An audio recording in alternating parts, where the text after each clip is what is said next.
on the South Lawn for the president's 80th birthday next month. The construction, it is well underway, as you can see from these images, not only to create the arena, but also to put up an area where tens of thousands of fans can watch on large screens. DC News Now's Ben Dennis joining us live, where massive metal beams are being carefully assembled. Yeah, Ben, plenty of onlookers have questions about this fight night schedule for June 14th. Schedule isn't that great either. That's right, and behind me is a massive arch that's starting to dwarf the White House. No, not the arch that President Trump wants to build, the so-called triumphal one. This one... Again, I did not know he had a arch plan, a triumph arch, okay? And cell phone cameras. I was shocked. It's never been like this. It's Centered on a first-of-its-kind fight night at the White House. I'm not a fan They have of the so many aesthetic, booms but I'm there a to fan put it of up the, there. Intensity of the celebration. Locals. Arch. They're going to have seating, and I guess they're going to have a music band in the front by the White House. Instead of entry music, they're going to use a live band, or is this in addition to... This is crazy. Plans for a temporary arena on the South Lawn. Crews now assembling major... You're wondering if they're going to change the noise ordinance again?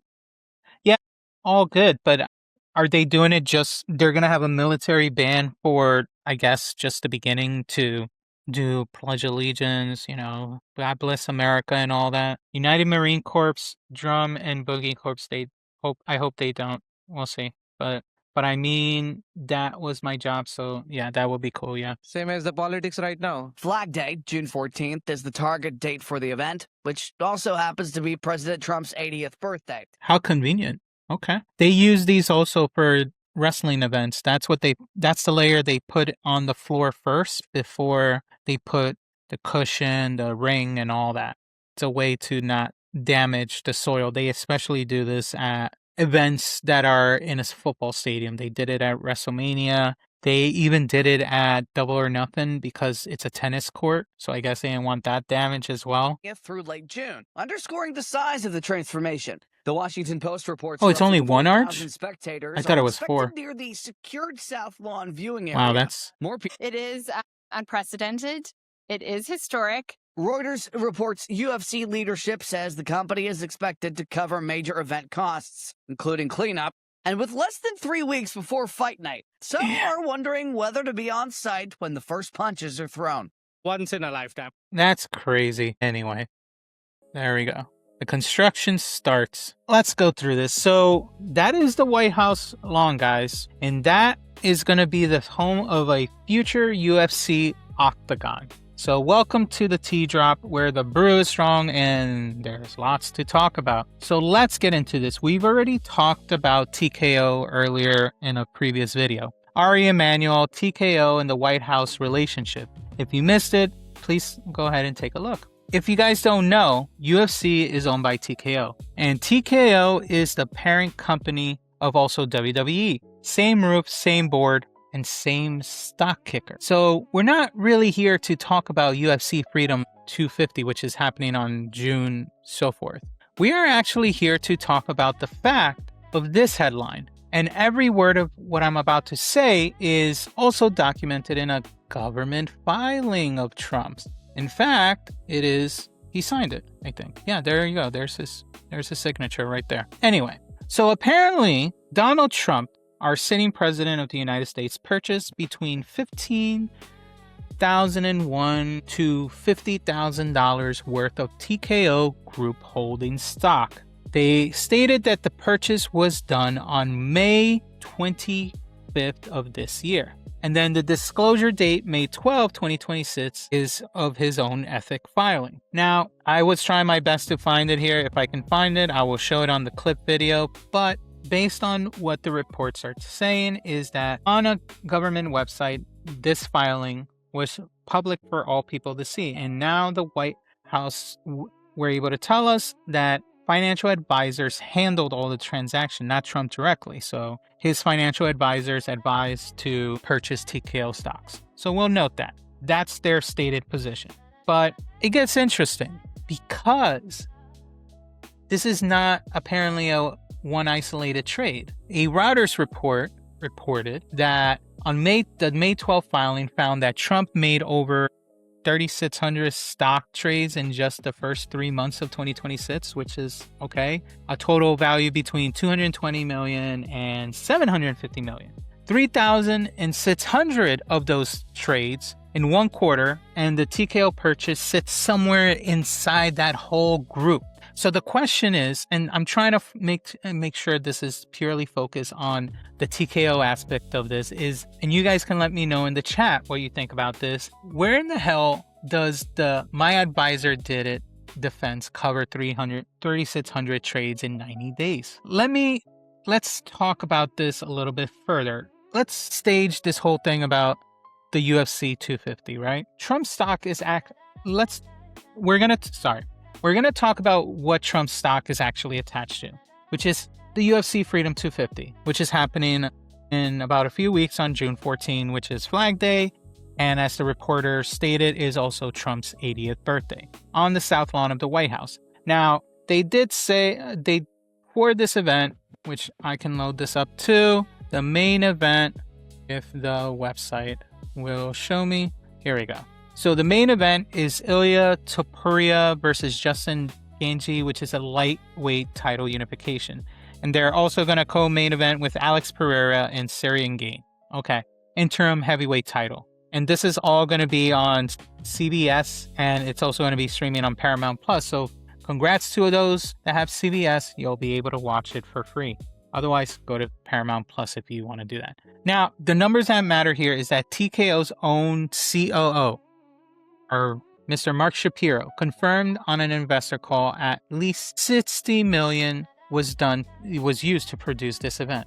And revenue from corporate sponsors, they got about 30 million. Net results for TKO is obviously, as you can see, no profit at the gate, because for the most part, most of these tickets are being given away, I think. So how does UFC's 60 million event landed on the White House lawn?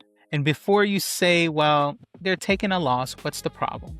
Well, here's what I think. You don't spend 60 million to break even at the gate, or less than even. You spend 60 million to make TKO and its stock the most talked about company on the planet for a week straight, or even before the event. The return isn't the ticket revenue for this event, if you think about it. Think about it. What is more important?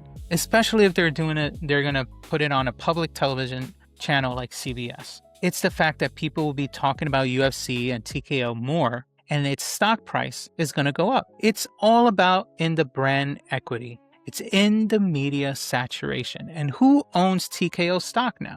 The man who handed TKO his front lawn. Now, those sponsorships packages up to apparently they were up to 1.5 million per package.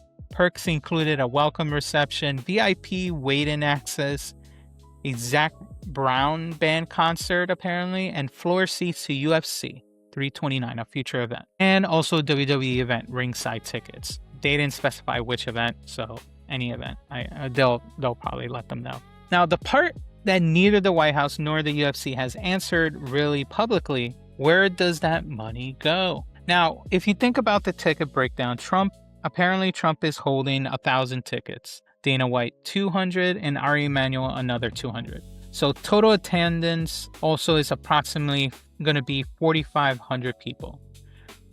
They're going to have probably 2,900 White House people and TKO guests, and 1,100 military members and their families. So you do the math. Let's see.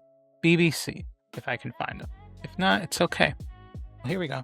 1.5 million. Special guests could pay 1.5 million for UFC White House asset. Let's get to this, because TKO's not, as you know, just a business partner on this White House thing. TKO has been embedded also in this administration.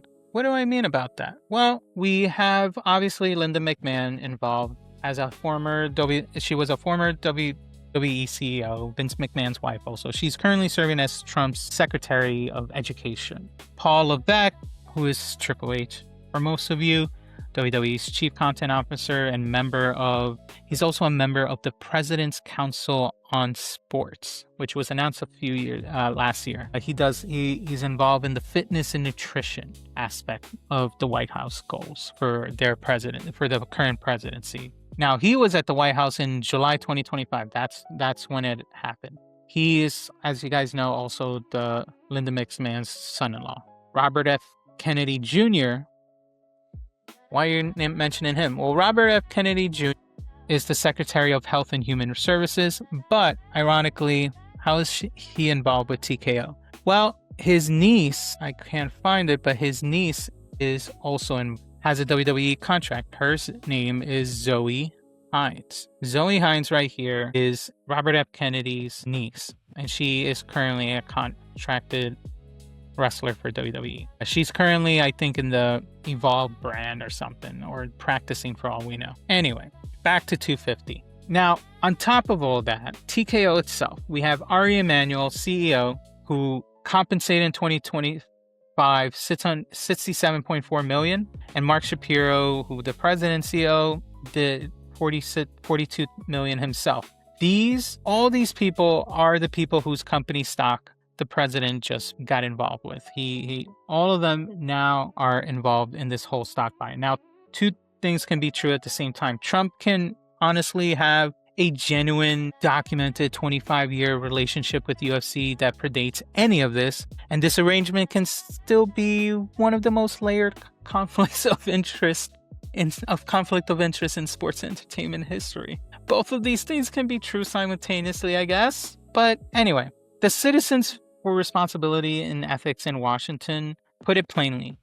This is a direct quote from the spokesperson, Jordan Leibowitz, and just pay attention to what he says. Using the White House to promote a company whose stock you bought while promoting it is one of the worst conflict of interest you can imagine. Now, full stop for a minute, because obviously I'm not here to tell you how to feel about politics. That is not what we do here, not at all at the T-Drop. And that is not what we're about. But what I will tell you is this disclosure is real. The data is documented, the events is happening, the executed pay numbers and public records are there. The cabinet connection are verifiable for the most part. And no one, not the White House, not UFC, not TKO or WWE, has answered where the 1.5 million sponsorship money actually goes. Here's where I land on with this. When the president of the United States is a stockholder in a company and uses the White House as that company's event venue, and that company's executives are pulling between 67 to 42 million in annual comp, and the administration is staffed with people who built their careers inside the same company, that's not optics, guys. That is probably more structure than anything. And whether you support the president or not, that structure deserves some scrutiny, whether you're for him or against him. I don't care about politics. We're here to talk about these companies that WWE is involved with. But anyway, 3 questions for you guys, and let me know your thoughts in the comments about this. 1, does the "my financial advisors made the trade for me" comment defense hold any water, or does the buck stop with the president? 2, should active government officials be legally barred from holding stock in companies their administration directly promotes and profits from?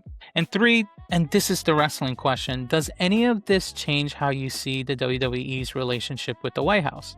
Between Linda McMahon, Triple H, the fan fest on the lawn before the fight, does it matter?